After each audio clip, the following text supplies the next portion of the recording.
பீக்கு ஒரு சின்ன குடும்பத்தை சேர்ந்தவர். அந்த குடும்பத்துல அவரோட மனைவி மது, அப்புறம் பொண்ணு மீரா இருக்கா. நாளுக்கு நாளா உங்களோட வருமானமும் குறைஞ்சிக்கிட்டே இருக்குது. நீங்க இந்த சாட் வியாபாரத்தை விட்டுட்டு வேற ஏதாவது வேலையை பார்க்கணுங்க. நம்ம வயிற்றுக்காகனாச்சும் நீங்க உழைச்சாகணும்ல. உனக்கே நல்லா தெரியும், ரொம்ப நாளா நான் இந்த சாட் கடை வியாபாரம் தான் பண்ணிக்கிட்டு இருக்கேன். இந்த கடை இப்போ நடக்கலைன்னா அதுக்காக இந்த கடையை நான் எப்படி மூடிட முடியும்? இன்னும் கொஞ்ச நாள்ல எல்லாம் சரியாயிடுன்ற நம்பிக்கை எனக்கு இருக்கு. அப்புறம் மக்களும் என்னுடைய கடைக்கு சாட் சாப்பிட கண்டிப்பா வருவாங்க. ஆமா ஆமா, எப்போ உங்க கடைக்கு பக்கத்திலேயே அந்த ரமணியும் சாட் கடை போட்டானோ அவன் கடைக்கு தான் மக்களும் கூட்டமா போய் சாப்பிடுறாங்க. ஆனாலும் நான் என்ன பண்ண முடியும்? நான் நல்ல பொருளை வச்சுதான் சுவையான சாட் செஞ்சுக்கிட்டு இருக்கேன். இதுக்கு மேல என்ன பண்ண முடியும்? ஏதாவது பண்ணுங்க, வீட்டுக்கும் காசு ஏதாவது கொண்டு வாங்க. இல்லனா நான் மீராவை கூட்டிக்கிட்டு நான் என் அப்பா வீட்டுக்கே போயிடுவேன். எனக்கு இங்க பட்னி கடந்து சாக முடியாது. அப்படியெல்லாம் பேசாதம்மா, நான் நிச்சயமா இன்னைக்கு பணத்தோட வரேன். பீக்கு தன்னோட பொருட்கள் எல்லாத்தையும் எடுத்துக்கிட்டாரு, தன்னோட கடைக்கு போனாரு. போற வழியில அவரு காய்கறி கடையில நின்னாரு. அண்ணா, எனக்கு 2 கிலோ உருளைக்கிழங்கு 2 கிலோ வெங்காயம் கொடுங்க, பார்த்து நல்லா போடுங்க. அட ஆமாப்பா, நீ சாட் கடை வச்சிருக்கல, எதுக்காக நீ நல்ல நல்ல வெங்காயம் உருளைக்கிழங்கெல்லாம் வாங்குற? நீ கெட்டு போன வெங்காயம் உருளைக்கிழங்கெல்லாம் சேர்த்துக்கலாம். நான் அதை உனக்கு குறைவான விலையில கொடுக்குறேன்பா, யோசிக்க. இல்ல இல்ல, இந்த சாட் கடை தான் என்னுடைய வயிற்றுக்கு சோறு போடுது. இதுல நான் மோசடி பண்ணக்கூடாது. நீங்க எனக்கு நல்ல வெங்காயம் நல்ல உருளைக்கிழங்கா கொடுங்க. சரிப்பா. அப்பதான் அங்க ரமணியும் வந்தான். எனக்கு 3 கிலோ வெங்காயம் 3 கிலோ உருளைக்கிழங்கு கொடுங்க. நல்லதா வேணுமா? இல்ல இல்ல, கம்மி விலையில கொடுங்க. இது என்ன நானா சாப்பிட போறேன்? என்னப்பா இப்படி சொல்ற? உனக்கு வர்ற கஸ்டமர்ஸ் இதை தானே சாப்பிடுவாங்க. இது கொஞ்சம் கூட நல்லா இல்லப்பா. இதுல நல்லது எது கெட்டது எதுன்னு பார்க்க முடியுமா? இதெல்லாம் எனக்கு நீ கத்து கொடுக்காத, சரியா? நான் என்ன பாத்துக்கிறேன். நீ உன் கடையில நல்ல உருளைக்கிழங்கு நல்ல வெங்காயத்தை சேர்த்து சாட் பண்ணு, அத நீயே சாப்பிடு. அதுவும் இல்லாம உன் கடைக்கு யாரு வராங்க? பீகுவோட முகம் ரொம்ப சின்னதாயிடுச்சு. அவர் அந்த இடத்துல இருந்து போயிட்டாரு. பீகுவோட கடைக்கு பக்கத்துல தான் ரமணிக் தன்னோட சாட் கடையை போட்டிருந்தான். ரமணிக் அவனோட சாட் கடையை திறந்ததுமே அங்க கஸ்டமர்ஸ் கூட்டம் அதிகமாயிடும். அப்புறம் பீகுவோட கடைக்கு யாருமே வரதில்ல. வாங்க வாங்க, சுவையான சாட் சாப்பிடுங்க. உருளைக்கிழங்கு சாட்டு, சமோசா சாட்டு, பாப்படி சாட்டு, தஹி சாட்டு. பீகு சத்தம் போட்டு கஸ்டமரை கூப்பிட்டாரு. இருந்தாலும் அவரோட கடைக்கு யாருமே சாட் சாப்பிட வரல. ஆனா அதுவே ரமணிக்கோட கடையில மக்கள் கூட்டம் அலமோதும். முதல்ல எனக்கு கொடுங்க. அதான் இல்ல, நான் தான் முதல்ல வந்தேன், எனக்கு கொடுங்க.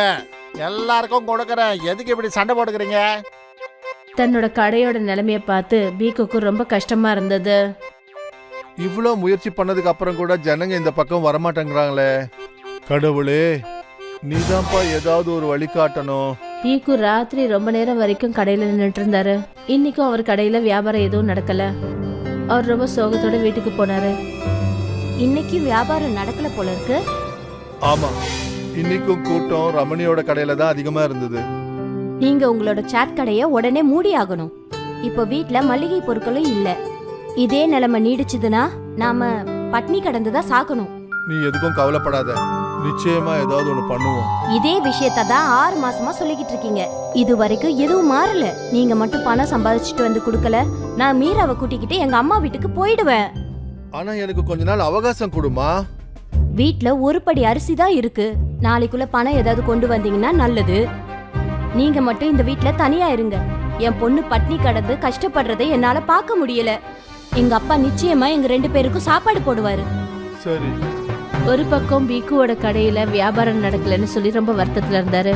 அப்புறம் இன்னொரு பக்கம் மனைவி, அவருக்கு கஷ்டங்கள் இன்னும் அதிகமாகிக்கிட்டே போச்சு. மறுநாள் காலையில எப்பவும் போல பீக்கு சாட் ரெடி பண்ணாரு. அப்புறம் தன்னோட கடைக்கு அவர் போனாரு. போற வழியில காய்கறிக்காரர் அவருக்கு குரல் கொடுத்தாரு. என்னப்பா, இன்னைக்கு உருளைக்கிழங்கு வெங்காயம் எதுவும் வேண்டாமா? இல்லண்ணே, நேத்து வாங்கினது மீதி அப்படியே இருக்கு. அப்ப சரி. பீக்கு தன்னோட கடைக்கு போனாரு. அப்புறம் தினமும் போல அன்னைக்கு கடையை திறந்தாரு. பக்கத்துல ரமணிக்கும் அவனோட கடையை திறந்தான். ரமணிக்கோட கடையில நிறைய கூட்டம் வந்தது. வாங்க வாங்க, சுவையான சாட் சாப்பிடுங்க. உருளைக்கிழங்கு சாட்டு, சமோசா சாட்டு, பாப்படி சாட்டு, தஹி சாட்டு.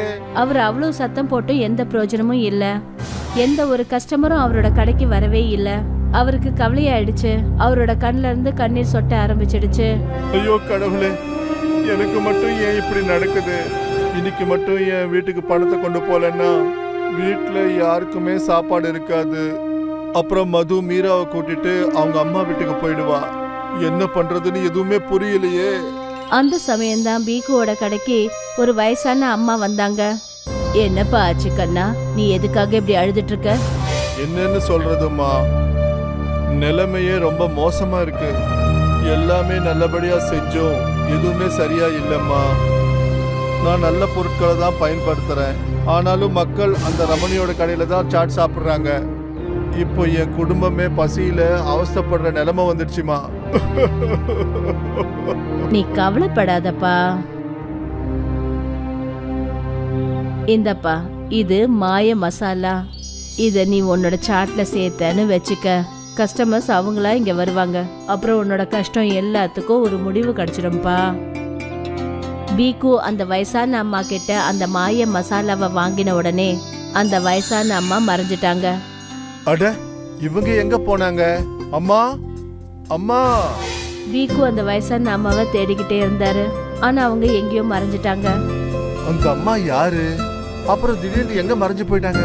இந்த மசாலா உண்மையிலேயே மாய மசாலாவா? பீக்கு மசாலா டப்பாவை ஓபன் பண்ணாரு. அப்புறம் கொஞ்சமா மாய மசாலாவை அந்த உருளைக்கிழங்குல சேர்த்தாரு. அவர் இப்படி செஞ்ச உடனே மக்கள் கூட்டம் எல்லாருமே அவரோட கடை பக்கமா ஈர்த்து வந்தாங்க. எனக்கு ஒரு தயிர் சாட் வேணும். எனக்கு ஆலு சாட், எனக்கு காரமான பாப்படி சாட். இப்பவே கொடுக்கறேன். பீக்கு கஸ்டமர்ஸ்க்கு சாட் செஞ்சு கொடுத்துக்கிட்டே இருந்தாரு. கஸ்டமர்ஸ் அதிகமாகிக்கிட்டே போனாங்க. அவர் ஒருத்தருக்கு சாட் கொடுத்தா அடுத்த ஆளு வந்துருவாங்க. இன்னைக்கு முதல் தடவையா பீக்கு கிட்ட அவ்வளவு பணம் இருந்தது. கொஞ்ச நேரத்திலேயே அவர் கொண்டு வந்த சாட் எல்லாம் முடிஞ்சிருச்சு. அங்க ரமணிக்கோட கடையில ஒரு கஸ்டமர்ஸ் கூட இல்ல. ரமணிக்கு ரொம்ப கோவத்தோட பீக்குவை பார்த்தான். பீக்கு தன்னோட கடையை மூடிட்டு தன்னோட வீட்டுக்கு கிளம்பிட்டாரு. இங்க பாத்தியாமா இன்னைக்கான வருமானம்? இவ்வளவு பணமா? அப்புறம் என் செல்லக்குட்டி, இந்தா உனக்கு சாக்லேட். அம்மா பாருங்க, அப்பா சாக்லேட் வாங்கிட்டு வந்திருக்காரு. என்னோட செல்லமான அப்பா. இவ்வளவு பணம் எப்படி உங்களுக்கு வந்தது? நம்ம கடையில சம்பாரிச்ச பணம் தான். பீக்கு மது கிட்ட மாய மசாலா கடையை பத்தி சொன்னாரு. வா, இது உண்மையிலேயே நல்ல விஷயங்க. எடை இப்ப நம்மளுக்கு நல்ல நேரம் வந்துடுச்சு.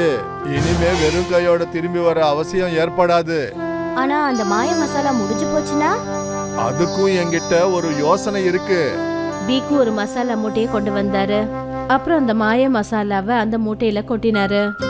அப்புறம் அந்த மொத்த மூட்டையும் மின்ன ஆரம்பிச்சது. அடேங்கப்பா, இப்ப இந்த மசாலா எல்லாமே மாய மசாலா. இது போல எப்பவும் நாம மாய மசாலாவை செஞ்சுக்கிட்டே இருக்கலாம். அப்புறம் தினமும் இவ்வளவு பணம் சம்பாதிப்போமா? மறுநாள் பீக்கு ரொம்ப சந்தோஷமா அவரோட கடையை திறந்தாரு. ஏன்னா கடையை திறந்ததுமே கஸ்டமரோட கூட்டம் வந்துடுச்சு. பீக்கு ரொம்ப சந்தோஷமா இருந்தாரு.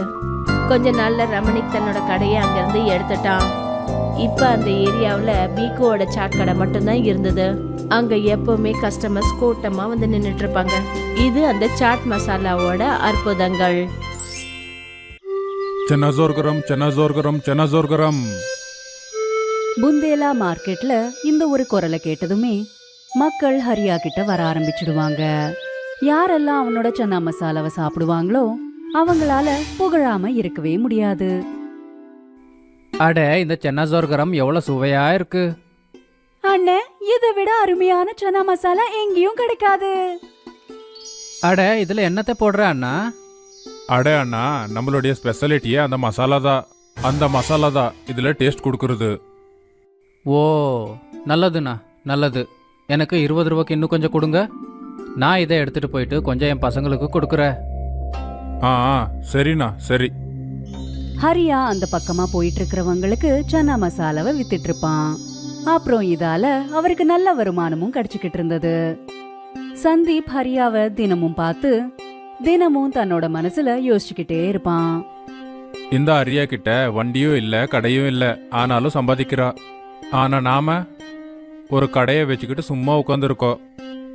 ஆனாலும் கஸ்டமர்ஸுங்க வர மாட்டேங்கிறாங்க. புந்தேலால இருக்கிறவங்களுக்கு சன்னா மசாலா தான் ரொம்ப பிடிக்கும் போல. ஆ, அது என்னமோ நிஜம்தான். அப்ப நீங்களும் சன்னா மசாலாவே விக்கலாம்ல. அடே, நானும் அதை பற்றி தான் யோசிச்சுக்கிட்டு இருந்தேன். நாளைக்கே சென்னா சொருகிறம் அப்புறம் மசாலையே எடுத்துட்டு வரணும். அதுக்கப்புறமா நான் பார்த்துக்கிறேன் அந்த அரியா எப்படி சம்பாதிக்கிறான்னு. சன்னா மசாலாவை விக்கிறது ரொம்பவே சுலபமா இருக்கும்னு சந்தீப்போட மனைவியும் நினைச்சாங்க. மறுநாள் சந்தீப் தன்னோட பொரி கடையில சன்னா மசாலாவையும் விற்பனைக்கு வச்சான்.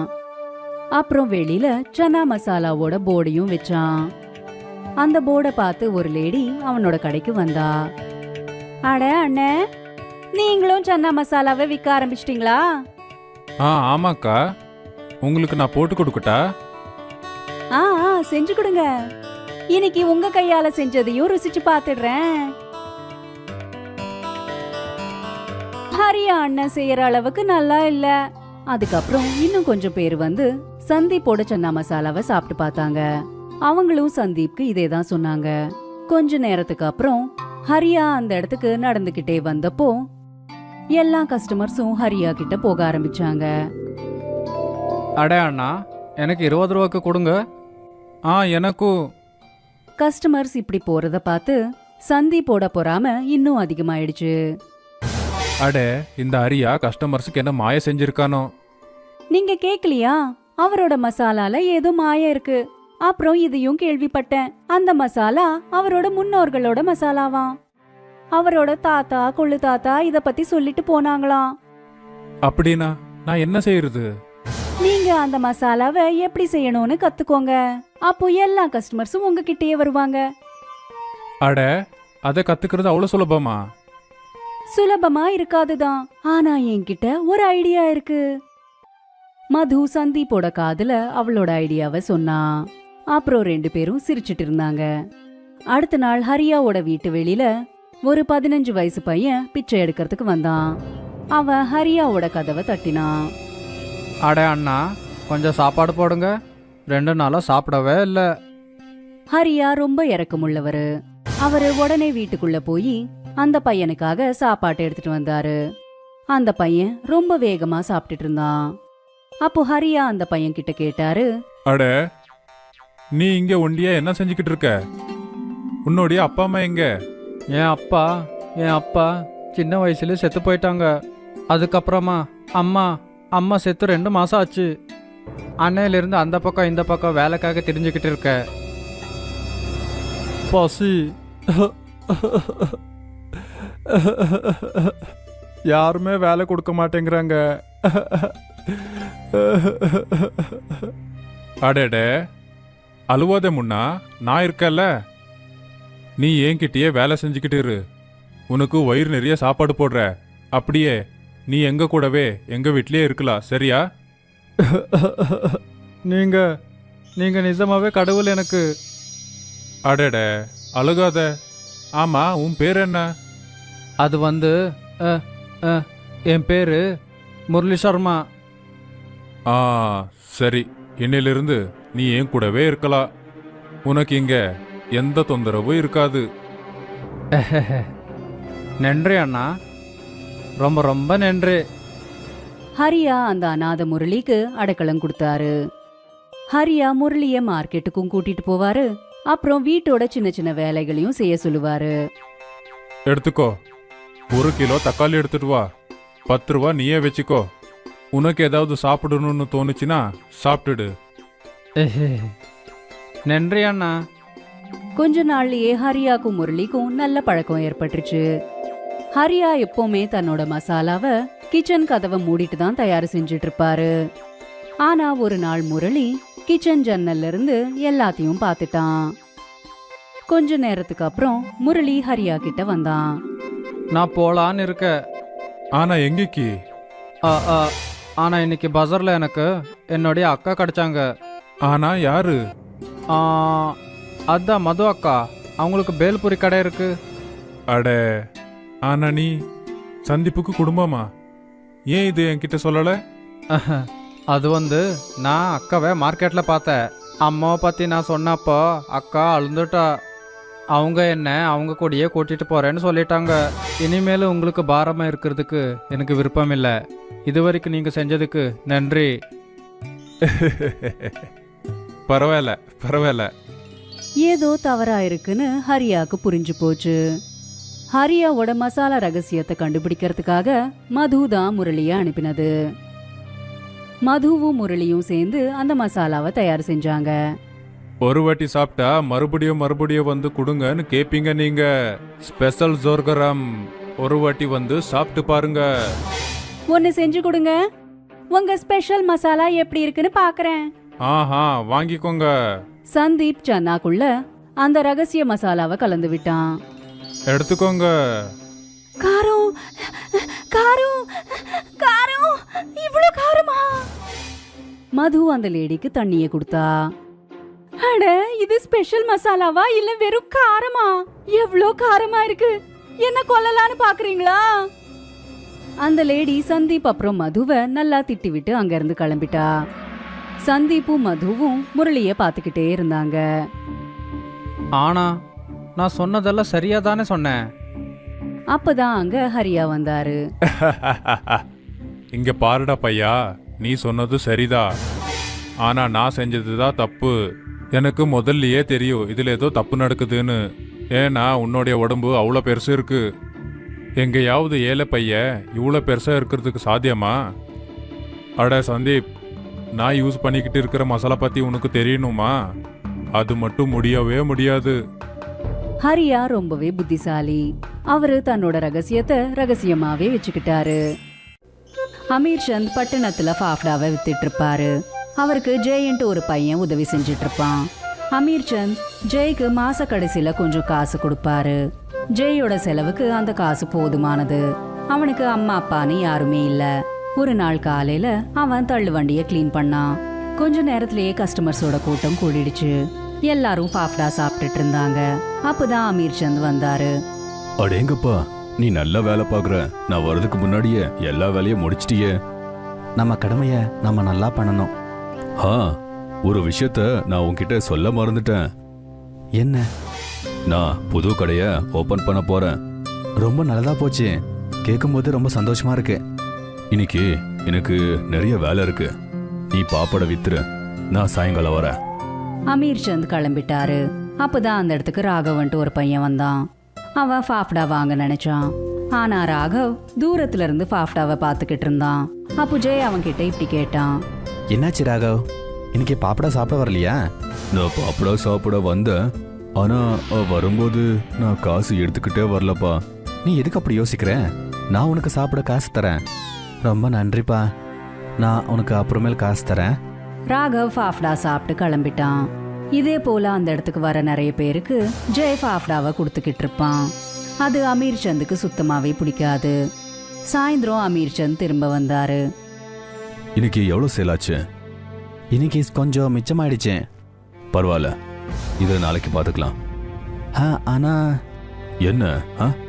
நான் என்ன யோசிச்சேன்னா கொஞ்சம் பாப்பாடு எடுத்து போய் ரோட்ல உக்காந்துருக்காங்கல்ல அவங்களுக்கு கொடுக்கலான்னு. உனக்கு என்ன பைத்தியமா? நான் இந்த மாதிரி யோசிச்சேன், அவ்வளோதான். பாவம், அவங்களுக்கு உதவியா இருக்கும். அதெல்லாம் எனக்கு தெரியாது. அப்புறம் இன்னொன்னு, இனிமே நீ யாருக்காச்சும் ஃப்ரீயா பாப்படாவனை கொடுத்தனா உன்னை வேலையை விட்டு நான் தூக்கிடுவேன். ஆனா முதலாளி. போய்ப்போ, நாளைக்கு காலையில வா. ஜெய் கிளம்பிட்டான். அடுத்த நாள் காலையில ஜெய் எப்பயும் போலவே கடைக்கு வந்தான். அப்புறம் ஃபாஃப்டாவை விற்க ஆரம்பிச்சுட்டான். ஆனா அப்பதான் அந்த இடத்துக்கு ஒரு பிச்சைக்காரன் வந்தான். எனக்கு ரொம்ப பசிக்குதுப்பா, சாப்பிடுறதுக்கு ஏதாச்சும் கொடுக்குறீங்களா? முன்னாடி போ, இங்க ஒண்ணுமே இல்ல. நான் ரொம்ப நாட்கள ஒன்னும் சாப்பிடலப்பா, ஏதாச்சும் கொடுங்க. ஒரு தடவை சொன்னா உனக்கு புரியாதா என்ன? போ. முதலாளி, இவங்க சாப்பிட்றதுக்கு நான் காசு கொடுக்குறேன். சரி, நீ உனக்கு பாப்பாட சாப்பிட வச்சு உன்கிட்ட இருக்கிற காசு எல்லாத்தையும் காலியாக்கு. நாளையிலிருந்து இங்க வராத. அமீர் சந்த் ஜெய வேலையில இருந்து நீக்கிட்டாரு. அந்த பிச்சைக்காரன் ஃபாஃப்டாவை சாப்பிட்டான். அப்புறம் அவன் ஜெய் கிட்ட இப்படி சொன்னான். நீ எனக்காக உன்னோட வேலையே விட்டுட்ட. நீ இப்படி எதுக்கு பண்ண? அதில் எனக்கு ஒரு வருத்தமும் இல்லை. உங்களுக்கு ரொம்ப பசிச்சதில்ல, அதனால தான் இப்படி பண்ணேன். என்னோட வேலையே போனாலும் பரவாயில்ல, பசிச்சவங்களுக்கு சாப்பாடு போடணும். நீ இப்போ என்ன பண்ண போற? அதான் எனக்கு ஒன்றுமே புரியல. என்கிட்ட சொந்தமா வீடு கூட இல்லை. நானும் ரோட்டுக்கு வந்துட்டேன். அனாதை ஆயிட்டேன். என்கிட்ட ஒரு மந்திர பாப்படா மஷின் இருக்கு. காலங்காத்துல எதுக்கு தாத்தா நீங்க ஜோக் பண்றீங்க? நான் உண்மையத்தாப்பா சொல்றேன். நான் அந்த மந்திர மிஷினை கொடுக்கறதுக்கு அதுக்கு தகுந்த ஒரு ஆளை நான் தேடிக்கிட்டே இருந்தேன். சரி. நீ என்ன இங்கேயே சந்தி, நான் சீக்கிரமா மந்திர ஃபயர் மிஷினை எடுத்துக்கிட்டு வரேன். பிச்சைக்காரன் அங்க இருந்து போயிட்டான். ஜெயும் அங்கே இங்கேன்னு சுத்திக்கிட்டு இருந்தான். இப்போ அந்த தள்ளு வண்டியில அமீர் சந்தே வேலை செய்ய வேண்டியதா இருந்தது. இதனால அமீர் சந்து ரொம்பவே வெறுத்து போயிட்டாரு. நானும் கோவத்துல என்ன பேசுறேன்னு எனக்கே தெரிய மாட்டேங்குது. எல்லாத்தையும் இப்போ நானே பார்த்துக்கணும். இவ்வளோ கஸ்டமரை தனியா நான் எப்படி சமாளிப்பேன்? என்ன பண்றதுன்னு தெரியல. ஜெய் பட்னியா தான் இருப்பான். தங்குறதுக்கு கூட அவனுக்கு இடமே இல்லை. அப்ப தெரியும் அவன் தானாவே இங்க வந்துடுவான். அமீர் சந்துக்கு ஜெயோட கஷ்டம் ஞாபகம் வந்ததுமே அவரு ரொம்ப சந்தோஷப்பட்டாரு. ஆனா ஜெய் தெரு தெருவா அலைஞ்சுக்கிட்டு இருந்தான். இப்படியே சாயந்தரமும் ஆயிடுச்சு. ஜெய்க்கு இப்போ பசிக்கவும் ஆரம்பிச்சது. எனக்கு ரொம்ப பசிக்குது. சரி, சாப்பாடு சாப்பிட்றேன். ஆனா நைட்டு எங்க போறது? பிச்சைக்காரனும் திரும்ப வரவே இல்ல. ஜெய் கிட்ட இப்போ வேற எந்த வழியும் இல்ல. இப்படியே ராத்திரியும் ஆயிடுச்சு. இன்னைக்கு நான் ரோட்ல தான் தூங்கணும். ஐயோ, எவ்வளோ குளிருது. இப்போ நான் என்ன பண்றது? அப்பதான் ஜெய தேடிக்கிட்டே அந்த பிச்சைக்காரன் வந்தான். அவனோட கையில ஒரு மிஷின் இருந்தது. அந்த பிச்சைக்காரனை பார்த்ததும் ஜெய் ரொம்பவே சந்தோஷப்பட்டான். நான் உன்னை எங்க எல்லாம் தேடினேன், நீ எனக்கு கிடைக்கவே இல்லையே. நான் நீங்க திரும்பி வரவே மாட்டீங்கன்னு நினைச்சேன். அதனால நான் அங்கிருந்து வந்துட்டேன். இது மந்திர பாப்படா ஃபயர் மெஷின். இதால நீ பாப்படாவா பண்ணலாம். இதை நான் எப்படி உபயோகப்படுத்துறது? அதுக்கு உன்னோட நண்பர் ராகவ் வருவான். அப்படியா? அவன் ஒருத்தங்க உதவி பண்ணா அவங்களுக்கு அவன் கண்டிப்பா உதவி பண்ணுவான். அதே நேரத்துல ராகவும் அந்த இடத்துக்கு வந்தான். ராகவ் ஒரு தள்ளு வண்டியில ஏதோ பொருட்களை வச்சுக்கிட்டு வந்துட்டு இருந்தான். இதெல்லாம் என்னது? நீ ரொம்ப நல்லா பாப்படவா பண்ற. நீ இப்போ உன்னோட கடையை ஓபன் பண்ணலாம். என்ன, நிஜமாவா? ஆமா, இந்த மஷின் உனக்கு உதவியா இருக்கும். பிச்சைக்காரன் அந்த மெஷினை ஓட்டி காமிச்சான். அந்த மெஷின்குள்ள ஃபாஃப்டா செய்யறதுக்கான பொருட்களை போட்டான். மெஷின்ல இருந்து நெருப்பு வந்தது. அப்புறம் அடுத்த நொடியிலேயே இன்னொரு பக்கத்துல இருந்து ஃபாஃப்டா வந்தது. ஜெய் இதை பார்த்து ரொம்பவே அதிர்ச்சியானா. இது எப்படி? இது மந்திரம். இந்த நெருப்பால உனக்கு குளிரவே குளிராது. உனக்கு எவ்வளவு தேவைப்படுதோ அவ்வளோ பாப்படாவை இது பண்ணிரும். ஆனா ஞாபகத்துல வச்சுக்கோ, ஆனா எப்பவுமே இந்த மாதிரி கெட்ட மனசு இல்லாம இதுல வேலை பார்க்கணும். சரி, நான் இதை வச்சு எல்லாரோட வயிற்ற நான் நிரப்புவேன். நானும் உன் கூடவே வேலை பார்க்க விருப்பப்படுறேன். கண்டிப்பா நீ வந்து என் கூட வேலை பார்க்கலாம். சரி, நம்ம நாளைக்கே வேலையை ஆரம்பிக்கலாம். நான் இப்ப போறேன். மற்றவங்களுக்கு என்னோட உதவி தேவைப்படலாம். ஜெயும் ராகமும் அவனுக்கு நன்றியை சொல்லிக்கிட்டாங்க. அவனும் கிளம்பி போயிட்டான். அடுத்த நாள்ல இருந்து ஜெயும் ராகவும் ஃபாஃப்டாவை விற்க ஆரம்பிச்சிட்டாங்க. ஸ்டார்டிங்ல எந்த கஸ்டமரும் வரவே இல்லை.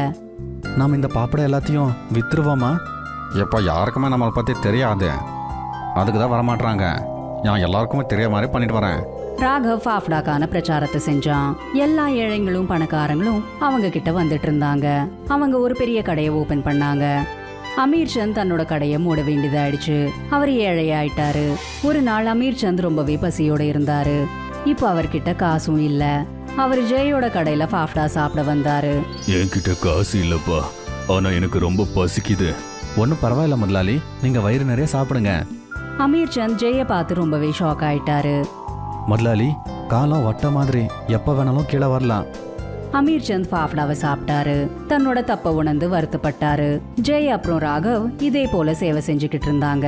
அப்புறம் அவங்க பணக்காரங்களாயிட்டாங்க.